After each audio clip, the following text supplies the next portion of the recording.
আপনি কি জানেন কিয়ামতের দিন 7 শ্রেণীর সৌভাগ্যবান মানুষ যারা বিনা হিসাবে এবং বিনা শাস্তিতে জান্নাতে প্রবেশ করবেন? আজকের ভিডিওতে তাদের সম্পর্কেই আমরা জানব। চলুন শুরু করা যাক। সহি বুখারী ও সহি মুসলিমের একটি বিখ্যাত হাদিসে রাসূলুল্লাহ সাল্লাল্লাহু আলাইহি ওয়াসাল্লাম এই দলটির বর্ণনা দিয়েছেন। তিনি বলেছেন তার উম্মতের 70,000 মানুষ বিনা হিসাবে জান্নাতে যাবে। সাহাবীরা যখন জিজ্ঞেস করলেন তারা কারা, তখন তিনি তাদের গুণাবলী বর্ণনা করলেন। কুরআন ও সুন্নাহর গভীর অনুসন্ধান করলে আমরা দেখি আল্লাহর রহমত বিশাল এবং নির্দিষ্ট কিছু গুণাবলী অর্জন করলে একজন মুমিন এই বিশেষ মর্যাদা লাভ করতে পারে। আসুন জেনে নিই সেই 7 শ্রেণীর মানুষের কথা, যারা হাসরের মাঠের ভয়াবহ জিজ্ঞাসাবাদ বা হিসাব ছাড়াই জান্নাতে প্রবেশ করবেন। 1. যারা অন্যের কাছে রুকিয়া বা ঝাড়ফুঁক চায় না। এই পয়েন্টটি প্রায়ই ভুল বোঝা হয়। রুকিয়া বা কোরআনের আয়াত পড়ে ফু দেওয়া জায়েজ এবং উৎসাহিত, কিন্তু রাসূলুল্লাহ সাল্লাল্লাহু আলাইহি ওয়াসাল্লাম বলেছেন যারা বিনা হিসাবে জান্নাতে যাবে তারা অন্যের কাছে রুকিয়া চায় না। কেন?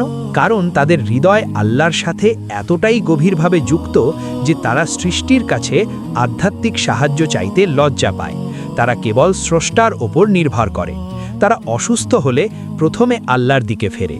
তারা দোয়া করে, তারা নিজেরা কুরআন পড়ে নিজেদের ফু দিতে পারে, কিন্তু তাদের আত্মমর্যাদা এবং আল্লাহর প্রতি তাওয়াক্কুল তাদের অন্যের মুখাপেক্ষী হতে দেয় না। এটি এমন এক স্বাধীনতা যা এই বিশ্বাস থেকে আসে যে আরোগ্য কেবল আল্লাহর হাতে। 2. যারা অশুভ লক্ষণে বিশ্বাস করে না। কুসংস্কারে ভরা এই পৃথিবীতে এই মুমিনরা অটল থাকে। তারা বিশ্বাস করে না যে কালো বিড়াল রাস্তা পার হলে বিপদ হবে। তারা মনে করে না যে হাতের তালু চুলকালে টাকা আসবে বা পাখি উড়ে যাওয়া তাদের ভবিষ্যৎ বলে দেবে। একে বলা হয় তাতায়ুর বা কুলক্ষণ। নবীজি আমাদের শিখিয়েছেন যে কুলক্ষণে বিশ্বাস করা বিশুদ্ধ ঈমানের পরিপন্থী। বিনা হিসাবে জান্নাতীরা জানে যে আল্লাহর অনুমতি ছাড়া কেউ কোনো ক্ষতি বা উপকার করতে পারে না। তারা যুক্তি ও ঈমান নিয়ে বাঁচে, ভিত্তিহীন ভয় নিয়ে নয়। যখন তারা এমন কিছু দেখে যা অন্যরা খারাপ লক্ষণ বলে মনে করে, তারা তবুও আল্লাহর ওপর ভরসা করে সামনে এগিয়ে যায়। 3. যারা দাগ দিয়ে চিকিৎসা করে না। প্রাচীনকালে এবং আজও কিছু সংস্কৃতিতে রোগ সারাতে আগুনের ছ্যাঁকা বা দাগ দেওয়া হয়। এটি ছিল যন্ত্রণাদায়ক একটি দ্রুত সমাধান।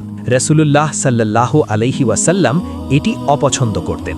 যারা বিনা হিসাবে জান্নাতে যাবে তারা এটি এড়িয়ে চলে। এর মূল শিক্ষা হলো তারা দ্রুত আরামের জন্য এমন কোনো চিকিৎসা নেয় না যা অপ্রয়োজনীয় কষ্ট দেয় বা শরিয়াতে অপছন্দনীয়। তারা বিপদে ধৈর্য ধারণ করে। তারা হালাল এবং উপকারী চিকিৎসা গ্রহণ করে, কিন্তু অধৈর্য হয়ে নিষিদ্ধ বা অপছন্দনীয় পথের দিকে পা বাড়ায় না। 4. যারা তাদের রবের ওপর পূর্ণ তাওয়াক্কুল বা ভরসা রাখে। এটি সব কিছুর মূল ভিত্তি। রাসূলুল্লাহ সাল্লাল্লাহু আলাইহি ওয়াসাল্লাম আগের গুণগুলোকে সারসংক্ষেপ করে বলেছেন এবং তারা তাদের রবের ওপরই ভরসা করে। এটি ঈমানের বৃক্ষের শেকড়। এই মানুষগুলো শুধু মুখে বলে না যে আমি আল্লাহর ওপর ভরসা করি, তারা এটি কাজে প্রমাণ করে। যখন তারা চাকরি হারায় তারা হতাশ হয় না, তারা জানে আল্লাহর পরিকল্পনা বেটার।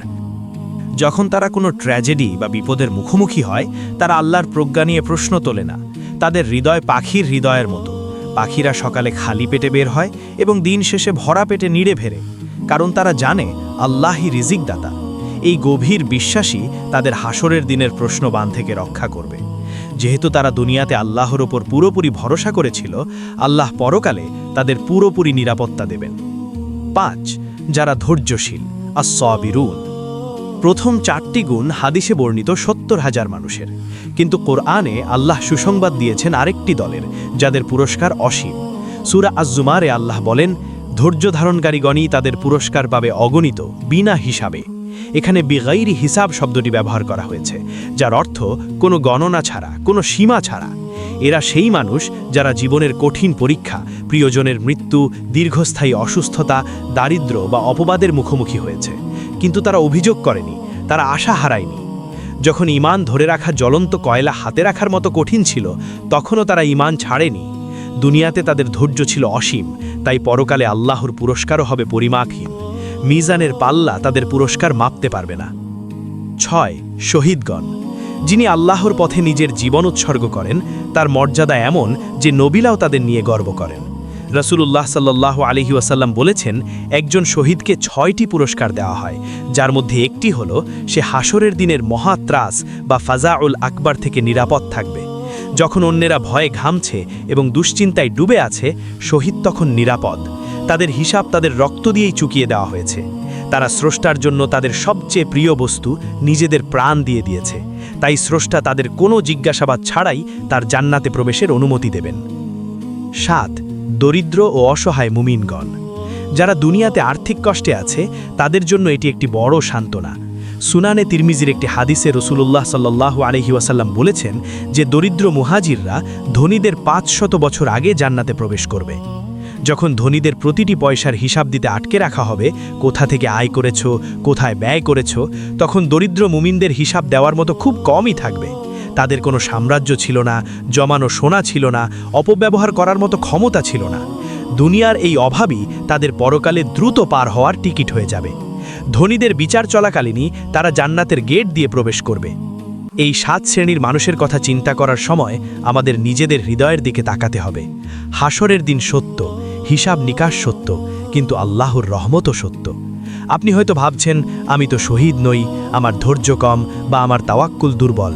কিন্তু মনে রাখবেন, রাসূলুল্লাহ সাল্লাল্লাহু আলাইহি ওয়াসাল্লাম সেই 70,000 মানুষের সাথে আরও সংখ্যা যোগ করার জন্য আল্লাহর কাছে দোয়া করেছিলেন এবং আল্লাহটা কবুল করেছেন। দরজা এখনও বন্ধ হয়নি। আজ থেকেই শুরু করুন। কুসংস্কার থেকে আপনার হৃদয়কে পবিত্র করুন। মানসিক শান্তির জন্য মানুষের ওপর নির্ভর করা বন্ধ করুন। আল্লাহর ওপর আপনার ভরসা ধাপে ধাপে গড়ে তুলুন। যখন বিপদ আসে, ধৈর্য ধরুন।